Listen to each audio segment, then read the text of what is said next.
चलो दिखाता हूँ ब्लड बैंक का रिसेप्शन कैसा होता है। ये देखो हमारे यहाँ ब्लड बैंक का रिसेप्शन ऐसा है कुछ। देखो यहाँ पर वहाँ शुभम और सत्यम दोनों लोग बैठे हैं और देखो 3 सीट इस साइड है और 3 सीट इस साइड है अटेंडर और डोनर को बैठने के लिए।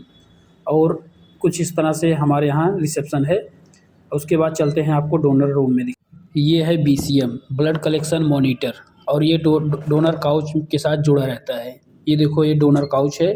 डोनर काउच में रिमोट रहता है जिससे उसको ऊपर और नीचे सीट को कर सकते हैं, उसको फ्लैट कर सकते हैं और या फिर सीट की तरह कर सकते हैं। ये है वेट मशीन, इससे डोनर का वज़न नापा जाता है। जैसे कि देखो मैं इस पे चढ़ रहा हूँ, मेरा वज़न इस समय कितना है 80 kg है। ये देखो 81 kg मेरा वज़न 81 kg है। इस देखो शुभम चढ़ रहा है, इसका वज़न कितना है, ये उतर गया।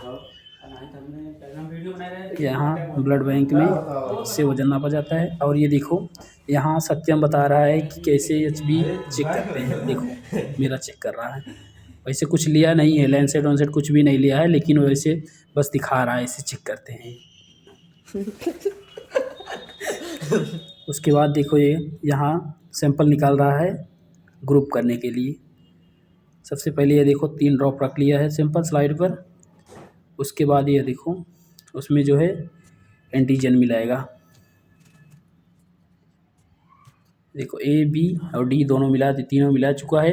उसको गोल गोल घुमाएगा, उसके बाद ये ब्लड ग्रुप पता चल जाएगा कौन सा ग्रुप है कौन सा नहीं है। ये देखो A क्लॉट हो गया है और D क्लॉट हो गया है, मतलब A पॉजिटिव हो गया है। इस पेशेंट का जो है ये डोनर का A पॉजिटिव है और इसका HB कितना है 18.6 है। हमारे पास 2 काउच है डोनर रूम में, एक इस साइड है और देखो एक इस साइड है। दोनों काउच जो है सही है, दोनों चलते हैं, दोनों पर भी हम लोग ब्लड निकालते हैं। यहाँ पर जो है AC लगा है और एक पंखा लगा है छोटा वाला फर्राटा की तरह। ये सभी डोनर रूम में रहते हैं लगभग सभी ब्लड बैंक में। और चलिए सीरोलॉजी में चलते हैं। यहाँ देखो यह सीरोलॉजी है और यहाँ पर ये देखो एक B बॉक्स है। ये देखो ये B बॉक्स है, यहाँ से इसको चालू करते हैं और एक ट्यूब सीलर है। ये B बॉक्स है और ये ट्यूब सीलर है। यहाँ से ट्यूब को लॉक करते हैं और उसके बाद ये देखो स्लाइड रखने के लिए है। जो स्लाइड यूज हो जाता है उसको इस कंटेनर में डाल देते हैं। देखो जो स्लाइड यूज होता है इसको इस कंटेनर में डाल देते हैं। इस कंटेनर में पानी और सेवलान मिक्स करके रख देते हैं ताकि स्लाइड अच्छे से धुल सके। और देखो यहाँ पर एक माइक्रोस्कोप है और सेंट्रीफ्यूज मशीन है। इस पर हम जो लोग क्रॉस मैच करते हैं उसको इसमें रख के देखते हैं और सेंट्रीफ्यूज से जो है ब्लड को सेंट्रीफ्यूज करके उसका रैपिड लगाया जाता है और क्रॉस मैच भी किया जाता है। और साइड में एक बेसिन है, यहाँ से लोग मतलब हम लोग हाथ धोते हैं। उसके बाद चलिए डोनर रूम में देखते हैं। ये लोग शाम हो गया है और ये रात में ये लोग यहीं पर सोते हैं। ये देखो सुबह में और ये सत्यम, ये लोग यहाँ दोनों लोग डोनर रूम में ही सोते हैं। मेरा ड्यूटी जो है नाइट में रहता है तो इसलिए मैं रिसेप्शन पे ही सोता हूँ। ये देखो मेरा सोने का स्थान है, यहाँ पर मेरा खाट है और इस पर जो है कंबल वम्बल है, ये सब है। मैं यहाँ पर सोता हूँ क्योंकि मेरी ड्यूटी नाइट में है तो मैं यहीं पर ही रहता हूँ नाइट में। तो ये देखो रिसेप्शन है, रिसेप्शन पे कंप्यूटर वम्प्यूटर है, बाकी सब कीबोर्ड और ये देखो प्रिंटर ये सब है। तो यहाँ से ही हम लोग रिपोर्ट निकालते हैं। 15-2 था, जलवा बैठ रहे हो? जलवा नहीं है भाई, कुछ भी जलवा नहीं है। आपका नाम क्या है? अभिनेंद्र। अभिनेंद्र इनका नाम है भाई। क्या आपका नाम क्या है भाई? रंजीत। रंजीत। ये दोनों भाई ब्लड देने आए हैं। किसके लिए देने आए हो आप? भतीजी के लिए। अच्छा, आपकी भतीजी है जी और इनकी बहन है। मेरी बहन। ठीक है भाई। एड्रेस कितनी है आपकी? 25। मैं आ गया कंपोनेंट रूम में और यहाँ से टेस्टेड फ्रीज से मैं 1 यूनिट ब्लड निकालूंगा और यहाँ से लेकर जाऊंगा। जो भाई लोग ब्लड दे रहे हैं उसके बदले पे मैं 1 यूनिट उनको दूंगा ब्लड और 1 यूनिट उनके हमारे पास रहेगा, जो जब उनको चाहिएगा तब मिल जाएगा। मैं यहाँ यूनिट लेकर जा रहा हूँ और क्रॉस मैच रूम में यानी सीरोलॉजी में जाके क्रॉस मैच करूँगा। उसके बाद मैं रिपोर्ट निकालूंगा और रिपोर्ट निकाल के दे दूँगा।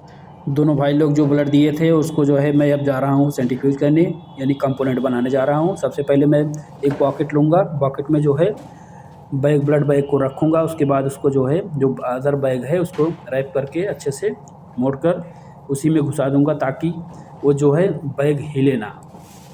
अच्छे से उसको कर दूंगा। इसी तरह मैं दूसरा बैग करने जा रहा हूँ। जैसे कि मैं दूसरा बैग ले लिया, उसके बाद इसी तरह से वो भी बैग भी कर दूंगा।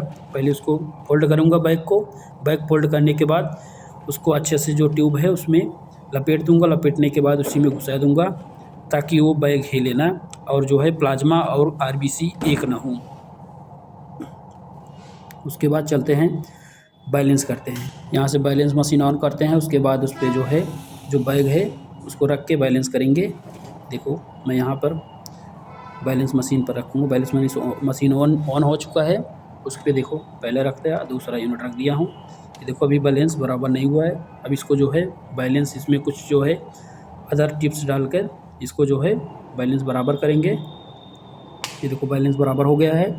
अब इसको लेकर चलते हैं रेफ्रिजरेटर सेंट्रीफ्यूज में। इसको डाल दिया हूँ। अब ये सेंट्रीफ्यूज होगा। उसके बाद ये देखो यहाँ पर ये मीटर दिख रहा है कि ये जो है धीरे धीरे इसका जो है रेस बढ़ रहा है। अब भाई चलते हैं जो है जो सेंट्रीफ्यूज मशीन में रखे थे वो सेंट्रीफ्यूज हो चुका है। ये देखो यहाँ पर मॉनिटर पे दिख रहा है कि सेंट्रीफ्यूज हो चुका है। अब उसको निकालेंगे और उसको निकाल के यहाँ से बंद करेंगे पहले मशीन को, और उसको यहाँ से खींचेंगे और इसको जो है इसका पटल जो है उसको उठाएंगे। उठा के देखो दो यूनिट है हमारे पास। ये दोनों यूनिट निकालेंगे और निकाल के इसको ले चलेंगे वहाँ सेपरेट करेंगे प्लाज्मा सेपरेटर से। दोनों यूनिट ले लेते हैं और चलते हैं फिर। एक एक यूनिट ले जाएंगे भाई, क्योंकि एक में मेरे हाथ में मोबाइल है, दूसरे हाथ में एक बकेट है जो है ब्लड का। दोनों एक तो रख दिया हूँ और दूसरा लेने जाता हूँ। चलते हैं लेने के लिए। दूसरा लेकर चलता हूँ और रख देता हूँ। उसके बाद इसको सेपरेट करेंगे। ये देखो सेपरेट इसी से किया जाता है। इसमें जो है ब्लड बैग जो है इसी में डाल दिया जाता है। उसके बाद उसके दबाव से जो प्लाज्मा रहता है ट्यूब के जरिए दूसरे बैग में आ जाता है। इस पे एक लॉक रहता है जिसको तोड़ना होता है। देखो यहाँ पर देखो लॉक मैं तोड़ रहा हूँ। ये देखो लॉक तोड़ दिया। अभी जो है प्लाज्मा जो है दूसरे प्लाज्मा वाले बैग में ट्रांसफ़र हो जाएगा। उस पर डेट, यूनिट नंबर और ग्रुप लिख देंगे, कौन सा ग्रुप है कौन सा नहीं है। उसके बाद ये इस तरह से प्लाज्मा जो है ट्रांसफ़र होकर दूसरे बैग में चला जाएगा। चलते हैं इसी तरह से दूसरा बैग भी करते हैं। सबसे पहले इसको जो है ओपन करके बैग को उसी सेपरेटेड मशीन में इसमें डालते हैं। उसके बाद इसको जो है बैग को अनफोल्ड करते हैं जो फोल्ड हुआ था। उसके बाद इस पे जो है यूनिट नंबर डालते हैं, डेट डालेंगे और ग्रुप डालेंगे।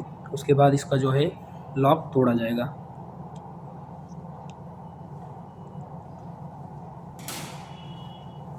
इसको दबाने से जो है जल्दी हो जाता है।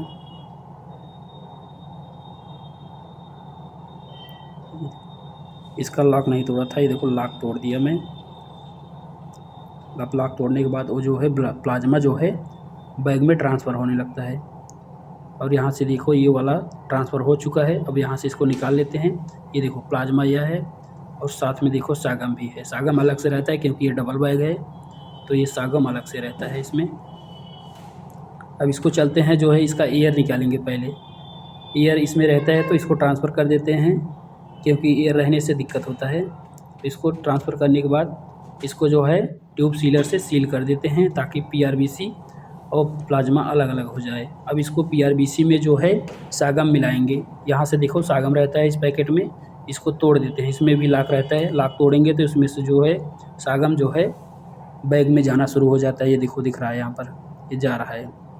इस तरह से सागम जो है टोटल जितना सागम रहता है ये ट्रांसफ़र हो जाता है बैग में पीआरबीसी वाले में। उसके बाद देखो इसको भी निकाल लेते हैं और निकालने के बाद इसको भी यहाँ से देखो प्लाज्मा और पीआरबीसी अलग अलग हो गया है।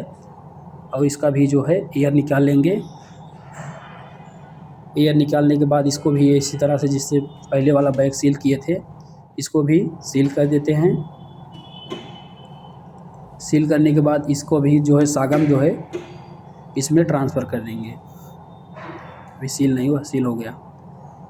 अच्छे तरीके से सील करते हैं क्योंकि थोड़ा भी दिक्कत रहेगा तो जो है प्लाज्मा निकल जाएगा। सील अच्छे तरीके से होना चाहिए। ये देखो प्लाज्मा है। अब जो पीआरबीसी के साथ जो बैग है देखो ये सागम का जो है इसमें ट्रांसफ़र कर देंगे। ट्रांसफ़र करने के बाद फिर दूसरा वाला जो देखो रखे थे, दूसरा वाला निकाल लेते हैं और इस पर जो है अच्छे से मिक्स कर देते हैं। मिक्स करने के बाद इसको जो है, इसका भी जो इसमें एयर रहता है, इसका भी एयर निकालते हैं। एयर निकालने से अच्छा दिखता है और ये जो है क्लॉट भी नहीं होता है। अच्छा देखो, इसको जो है एयर निकालते हैं पहले। एयर निकालने के बाद इसको फिर देखो, जो ब्लड इसमें गया था सागम वाले में, इसको फिर रिटर्न ट्रांसफ़र कर देते हैं और एयर उसी में पैक रहता है। उसके बाद इसको सील कर देते हैं। एक PRBC जो है हमारा बैग जो है तैयार हो गया है। और जो वेस्ट पार्ट है, जो जिसमें सागम था, इसका कोई काम नहीं, इसको डस्टबिन में डाल देते हैं। और यहाँ हमारा PRBC जो है अच्छे से मिक्स कर देते हैं जो सागम है, ताकि जो है क्लॉट ना हो और हमारा PRBC जो है ख़राब ना हो। इसी तरह से दूसरा भी करेंगे। पहले एयर निकालेंगे, एयर के साथ जो है ब्लड भी जाता है दूसरे बैग में, तो फिर उसको रिटर्न ट्रांसफ़र करके जो है उसको भी खाली करके PRBC अलग कर देंगे और जो वेस्ट पार्ट है उसको बाहर फेंक देंगे डस्टबिन में। फिर दोनों हमारा PRBC तैयार हो गया है। अब इसको चलेंगे अब अनटेस्टेड फ्रीज में रख देंगे, क्योंकि ये टेस्टेड नहीं है अभी, बस इसका रैपिड लगाया गया है। इसकी एलाइजा लगेगा, उसके बाद ये पेशेंट को दिया जाएगा। ये देखो, ले चलते हैं इसको जो है अनटेस्टेड फ्रीज में रखते हैं। चल भाई, चलते हैं, इसको जो है रखते हैं। ये देखो अनटेस्टेड फ्रीज है, इसको जो है खोलते हैं और उसके बाद इसमें रखते हैं। चल जा, एक B पॉजिटिव है, एक A पॉजिटिव है। तो B पॉजिटिव को B पॉजिटिव में रखेंगे, A पॉजिटिव को A पॉजिटिव में रखेंगे। सभी ग्रुप जो है अलग अलग रखा जाता है। यहाँ से देखो B पॉजिटिव रख दिया हूँ, उसके बाद अब देखो A पॉजिटिव रख देता हूँ, जो यूनिट हमारा। अच्छे से इसको बंद कर देंगे ताकि टेम्परेचर आउट ना हो। ये देखो ब्लड बैंक का कंपोनेंट रूम है। इसमें जो है जितनी भी मशीनें हैं लगभग, जो है रेफ्रिजरेटर है या फिर फ्रिज है, ये सभी लगभग चलते 24 घंटा चलती रहती हैं। तो अगर वीडियो पसंद आए तो वीडियो को लाइक करें, शेयर एंड सब्सक्राइब करें। मिलते हैं अगले वीडियो में, तब तक के लिए धन्यवाद।